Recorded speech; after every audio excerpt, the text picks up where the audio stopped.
In our last story, we read that Paul was in Jerusalem. He knew he was going to be in trouble there, and sure enough, he was brought before the captain of the guard, and they were going to beat him. And then he told them he was a Roman citizen, so the captain of the guard helped him to get safely out of Jerusalem to the governor who would give him a fair trial. Our story today is Paul before Felix. Paul's enemies were angry when they found out that Lysias, the chief captain, had sent Paul out of Jerusalem safely. They arranged to go down to Caesarea and accuse Paul before Felix. The high priest, the Jewish leaders, and a skillful lawyer named Tertullus hurried to Caesarea. Felix brought Paul before his council. Tertullus rose to speak. First he flattered Felix in the hope that Felix would side with the Jews. Tertullus said, "Honorable Felix, by your leadership we enjoy peace. Your good work is known in this province and throughout the nation. We accept your leadership, most noble Felix, with all thankfulness. Now I do not want to bore you, but I pray that you will be kind enough to listen to a few words." Felix knew well how the Jews hated Roman officials. He was not fooled by Tertullus's flattery. Then Tertullus began to speak about Paul. No longer did he speak in a gracious tone. Instead, he lashed out. "We have found this man Paul a terrible troublemaker. He has caused trouble among the Jews throughout the world. He is the ringleader of a group known as the Nazarenes. When he attempted to dishonor our temple, we tried him according to our law. But the chief captain Lysias came and took him away from us by force. Now we come to you, most noble Felix, so you will know what we have against Paul." And the Jews agreed that Tertullus had spoken for all of them. Now Felix wanted to hear Paul's side of the story. He motioned to Paul to speak. Paul said, "Honorable Felix, I speak for myself most cheerfully, because you have known this nation for many years. You can easily find out that it was only 12 days ago that I went to Jerusalem to worship God. The leaders did not find me stirring up the people.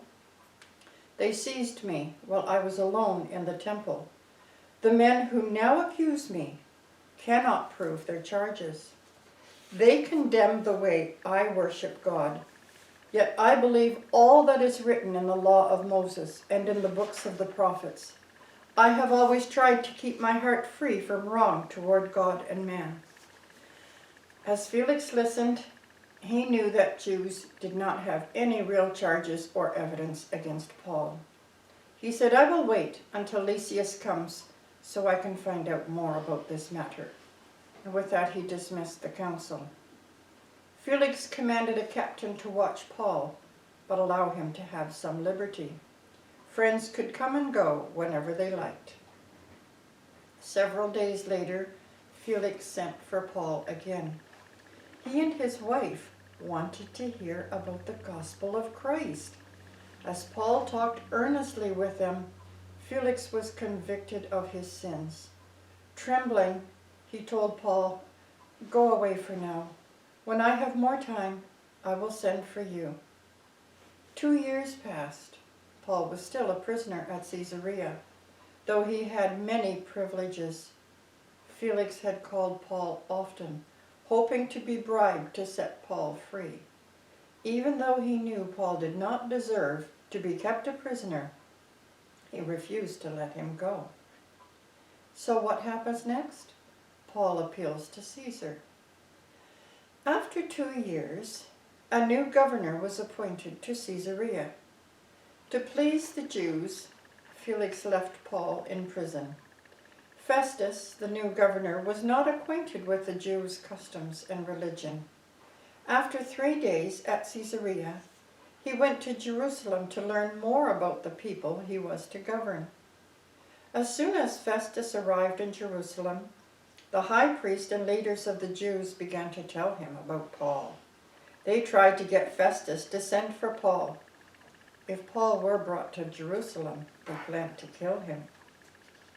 But Festus said, "I'm going back to Caesarea. You come down there and accuse him." 10 days later, Paul was brought before the Jews and Festus at Caesarea. The Jews made many serious charges that they could not prove. And Paul said, "I have done nothing against the Jews, or against the temple, or against Caesar." To do the Jews a favor, Festus asked Paul, "Are you willing to go to Jerusalem and be judged before me there?" Paul answered, "I stand before Caesar's judgment seat. To the Jews I have done nothing wrong, as you know very well. If I have done anything worthy of death, I am willing to die. I appeal to Caesar." Festus knew that every Roman citizen had a right to appear before Caesar, the head of the great Roman Empire. To Paul's request, Festus could give only one answer: "You have appealed to Caesar, and to Caesar you shall go."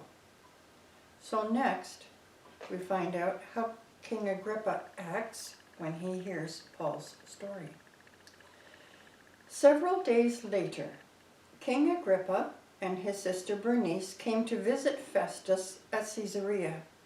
Agrippa governed the land east of the Jordan River. During their stay, Festus told them, "Felix left a prisoner whom the chief priests and rulers of the Jews want to kill. When I heard their case, I found they had no real charges against the man. Because the Jews insisted, I asked if he would go to Jerusalem to be tried, but he appealed to Caesar." At once Agrippa was interested. He said, "I would like to hear the man myself," and Festus promised to arrange it. The next day, Agrippa and Bernice were ushered into the judgment hall. Among the guests were many important people. Then Festus commanded that Paul be brought. Festus stood to introduce the prisoner to the king. "Before you," he said, "stands the man who the Jews say is not fit to live any longer.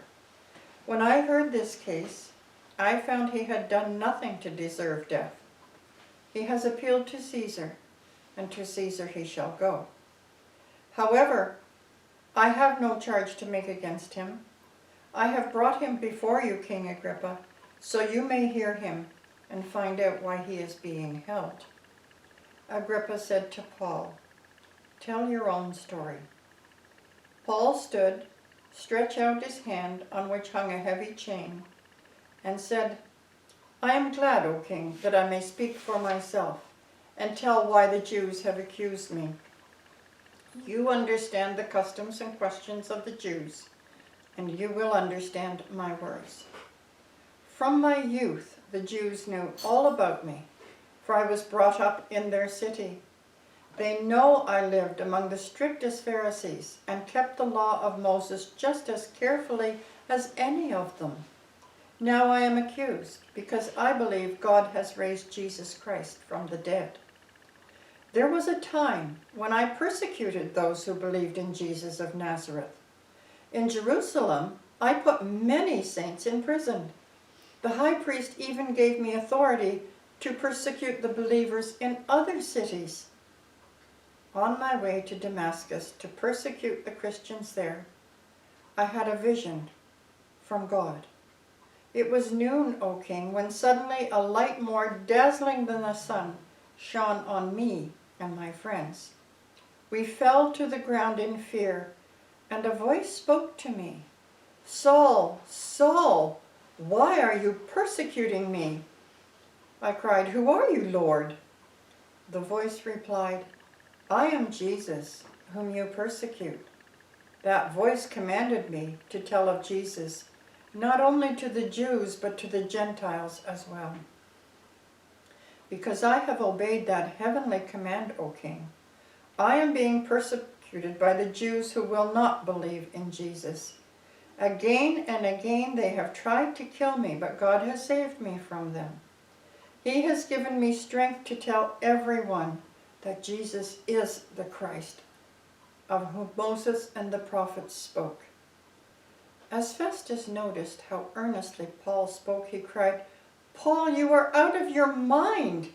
Too much learning has made you crazy." Calmly, Paul answered, "I am not crazy, most noble Festus, but I speak the truth sincerely. Since King Agrippa knows these things well, I have spoken freely to him. King Agrippa, you believe the prophets."